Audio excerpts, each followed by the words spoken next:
Hello everyone, welcome back to my channel. दोस्तों, जैसा कि आप सभी को मालूम है कि इस समय निष्ठा प्रशिक्षण कार्यक्रम गतिमान है, तो इसी क्रम में मैं आपके लिए लेकर आया हूं 25 ऐसे प्रश्नों का संग्रह जो आपकी भविष्य की तैयारी करेंगे। आपको मालूम है कि प्रशिक्षण ओवर होने के पश्चात आपका एक ऑनलाइन मूल्यांकन टेस्ट होना है, जिसमें आपको 60% मार्क्स लाने अनिवार्य हैं। तो दोस्तों, इसी की तैयारी के क्रम में आज मैं कोर्स 4 शिक्षण अधिगम प्रक्रिया में जेंडर आयामों का समाकलन पर आधारित 25 बहुविकल्पीय प्रश्न आपके लिए लेकर आ गया हूं।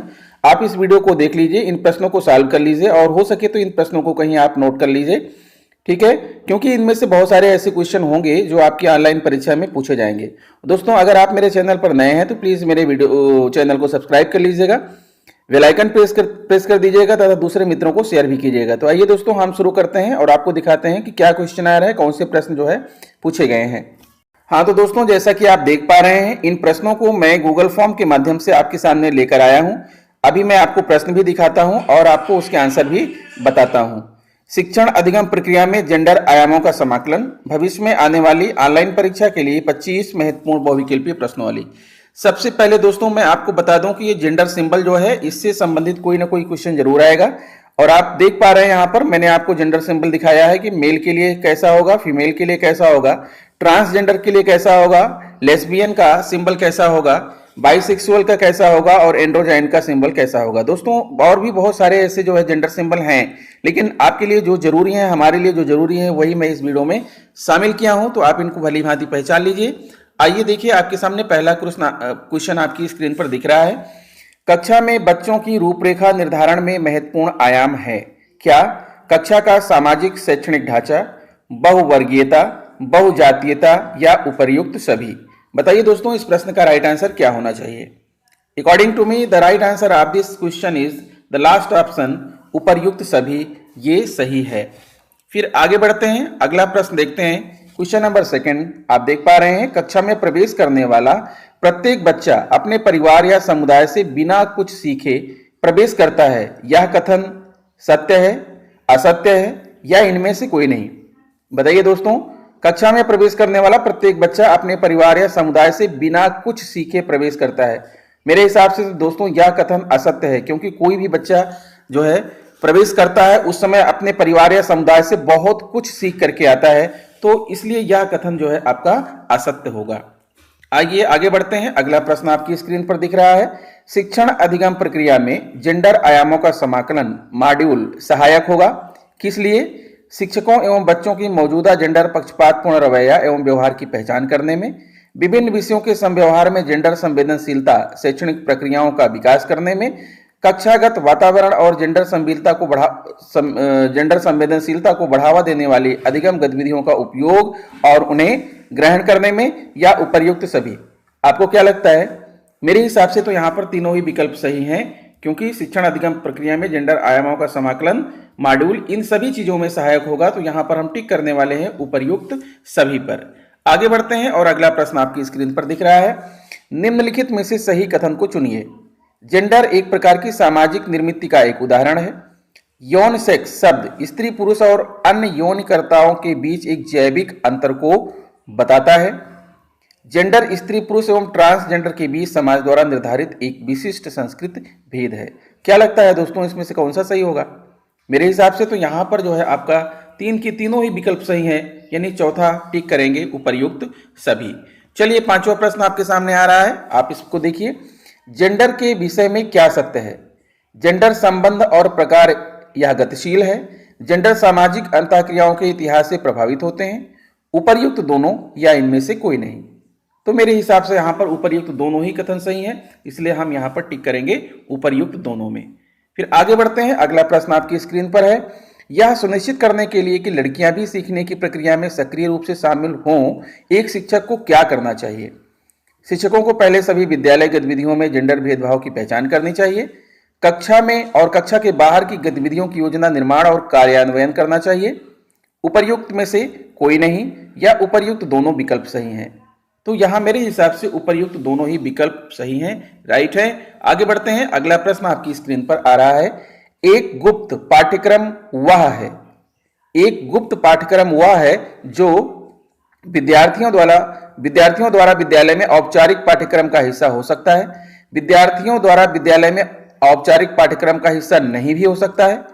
उपर्युक्त दोनों विकल्प सही हैं या इनमें से कोई नहीं।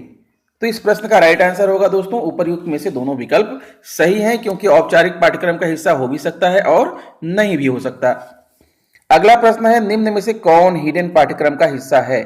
जेंडर के आधार पर कक्षा और स्कूल के भीतर बैठने के स्थानों का विभाजन, लड़के और लड़कियों को अलग अलग कार्य सौंपना, रोजमर्रा की स्कूल गतिविधियों में अभ्यास, पुरस्कार और दंड की व्यवस्थाएं, या उपर्युक्त सभी। तो यहां पर आपका उपर्युक्त सभी ये जवाब आपका सही होगा। अगला क्वेश्चन है, शिक्षकों का लेबलिंग पैटर्न आता है किसके अंतर्गत? पाठ्यक्रम में आता है, जेंडर संवेदनशीलता में आता है, हिडन पाठ्यक्रम में आता है, या उपर्युक्त में से कोई नहीं। तो शिक्षकों का लेबलिंग पैटर्न हिडन पाठ्यक्रम का एक हिस्सा है, इसलिए यहां पर ऑप्शन थर्ड में हम टिक करेंगे। आगे बढ़ते हैं, अगला प्रश्न आपके सामने है, निम्नलिखित में से कौन एक जेंडर मिथक है? लड़कियां महिलाएं आश्रित होती हैं, पुरुष एवं स्त्री सक्षम होते हैं, लड़कियां और महिलाएं शक्तिशाली होती हैं, पुरुष एवं महिलाएं दोनों भयभीत और बहादुर होते हैं। तो दोस्तों पहला जो है लड़कियां और महिलाएं आश्रित होती हैं, यह एक जेंडर मिथक है। ठीक है, क्योंकि लड़कियां और महिलाएं आश्रित होती हैं ये कहना सही नहीं है, वो जो है अनाश्रित भी होती हैं, सेल्फ डिपेंडेंट भी होती हैं, स्वतंत्र भी होती हैं, खुद सक्षम होती हैं, इसलिए पहला यहां पर हम लगाएंगे। आगे बढ़ते हैं, निम्न में से कौन एक सभी विषयों में सन्निहित मुद्दा है और ज्ञान के निर्माण के लिए एक मूल आधार है? यौन, सेक्स, महिला पुरुष, जेंडर, या इनमें से कोई नहीं। तो राइट आंसर होगा दोस्तों यहां पर जेंडर आपका राइट आंसर है। आगे बढ़ते हैं, अगला क्वेश्चन आपकी स्क्रीन पर है, हमारी भाषा होनी चाहिए कैसे? जेंडर समावेशी, जेंडर निष्पक्ष, उपर्युक्त दोनों, या इनमें से कोई नहीं। तो यहां पर राइट आंसर होगा उपर्युक्त दोनों। हमारी भाषा को जेंडर समावेशी और जेंडर निष्पक्ष दोनों ही होनी चाहिए। 13 क्वेश्चन है, सामाजिक विज्ञान शिक्षण के माध्यम से जेंडर समेकन का क्या अर्थ है? जेंडर धर्म, क्षेत्र, वर्ग और विकलांगता के संदर्भ में विविधता को स्वीकारना और उसका सम्मान करना तथा सभी व्यक्तियों को समान रूप से देखना, प्राप्त विचारों, संस्थानों और प्रथाओं का प्रदर्शन और जांच करना, सामाजिक, राजनीतिक, आर्थिक संस्थानों, मुद्दों जो महिलाओं की स्थिति को प्रभावित करते हैं उसकी गंभीरता की जांच करना, या उपर्युक्त सभी। तो दोस्तों यहां पर राइट आंसर है आपका चौथा विकल्प यानी उपर्युक्त सभी। अगला क्वेश्चन है, निम्नलिखित में से कौन सी प्रथाएं, परंपराएं या मानदंड अभी भी प्रचलित हैं? जैसे कि दहेज प्रथा, पुरुष देखभाल करने वाले, पोषण करने वाले होते हैं, बेटियों पर बेटों को वरीयता, उपर्युक्त सभी। तो दोस्तों मेरे हिसाब से तो अभी तक ये तीनों की तीनों ही परंपराएं विद्यमान है, पूरी तरह से समाप्त नहीं हुई हैं, थोड़ा बहुत परिवर्तन जरूर हुआ है, लेकिन अभी भी ये परंपराएं विद्यमान है। तो यहां पर हम उपर्युक्त सभी में टिक करने वाले हैं। आगे बढ़ते हैं, निम्न में से कौन सी प्रथाएं या परंपराएं, मानदंड अब प्रचलित नहीं है? अस्पृश्यता का चलन, लड़कियों की शारीरिक गतिशीलता पर प्रतिबंध, विधवाओं की पृथकता, उपर्युक्त सभी। तो दोस्तों ये तीनों ही विकल्प जो है अब प्रचलन में नहीं है। कहीं पर जो है पिछड़ी, जो बहुत ही पिछड़े एरिया, रूट एरियाज हैं, वहां पर ऐसा हो सकता है, लेकिन जो शहरी क्षेत्र हैं या जो जागरूक क्षेत्र हैं वहां पर अब ये विद्यमान नहीं है। तो यहां पर उपर्युक्त सभी में टिक करेंगे। आगे बढ़ते हैं, विज्ञान शिक्षण के माध्यम से जेंडर समेकन का क्या अर्थ है? विज्ञान वर्ग, जाति, जेंडर और धर्म के आधार पर पूर्वाग्रहों को कम करने में मदद करते हुए तर्क संगत सोच को विकसित करता है। विज्ञान के माध्यम से विद्यार्थियों को सिखाया जा सकता है कि शारीरिक रूप से अंतर किसी की श्रेष्ठता या हीनता को नहीं दर्शाता है।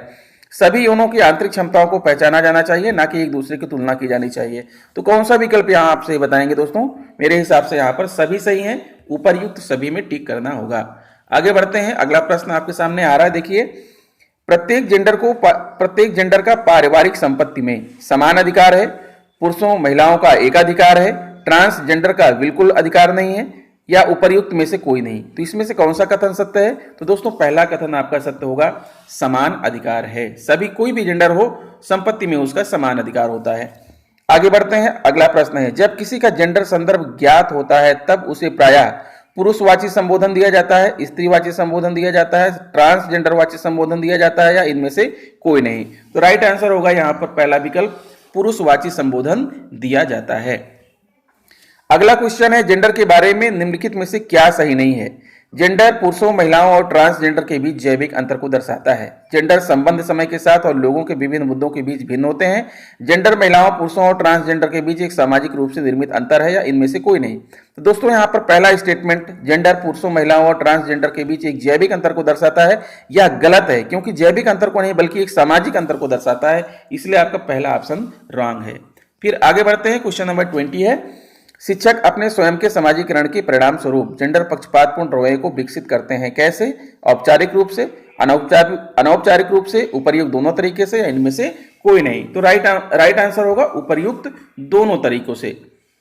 अगला प्रश्न है, कक्षा में प्रवेश करते समय सभी शिक्षकों को त्याग देना चाहिए, क्या? स्वयं का आत्मसम्मान, स्वयं का पूर्वाग्रह, उपर्युक्त दोनों या इनमें से कोई नहीं। तो दोस्तों कक्षा में प्रवेश करते समय सभी शिक्षकों को स्वयं का पूर्वाग्रह त्याग देना चाहिए। अगर आप पूर्वाग्रह से ग्रसित रहेंगे तो आप सही ढंग से कक्षा शिक्षण कार्य नहीं कर पाएंगे। अगला है, क्या यह कथन सही है? राजनीति में सत्ता और अधिकार के पदों को संभालने में पुरुषों की तुलना में महिलाएं कम सक्षम है। हाँ, महिलाएं घर के काम करने के लिए अधिक अनुकूल हैं। हाँ, वह भावनात्मक रूप से कमजोर है और निर्णय लेने में सक्षम नहीं है। नहीं, वह सत्ता और अधिकार के पदों को संभालने में पुरुषों की तरह ही सक्षम है। हाँ, महिलाओं को जैविक रूप से कमजोर यौन सेक्स माना जाता है। तो यहाँ पर राइट आंसर होगा दूसरों ऑप्शन थर्ड। नहीं, वह सत्ता और अधिकार के पदों को संभालने में पुरुषों की तरह ही सक्षम है। आगे है क्वेश्चन 23, निम्नलिखित में से कौन सा वाक्य सही है?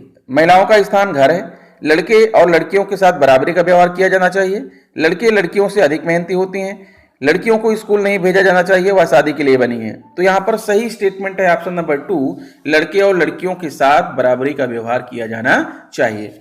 अगला क्वेश्चन है, हमारी जेंडर पहचान निर्धारित करती है कि हम कैसे समझे जाते हैं। हमसे एक पुरुष, स्त्री और ट्रांसजेंडर व्यक्ति से कैसे व्यवहार की अपेक्षा की जाती है। हमारे यौन सेक्स के आधार पर हमारे साथ अलग तरह से व्यवहार हमें समानता तक पहुंचने से रोकता है, या उपर्युक्त सभी। तो यहाँ पर दोस्तों उपर्युक्त सभी होगा। और उसके बाद फिर क्वेश्चन नंबर 25 है, the last question of this video. दोस्तों ध्यान दीजिएगा, गुप्त हिडन पाठ्यक्रम में क्या शामिल है? व्यवहार, दृष्टिकोण, आचरण या उपर्युक्त सभी।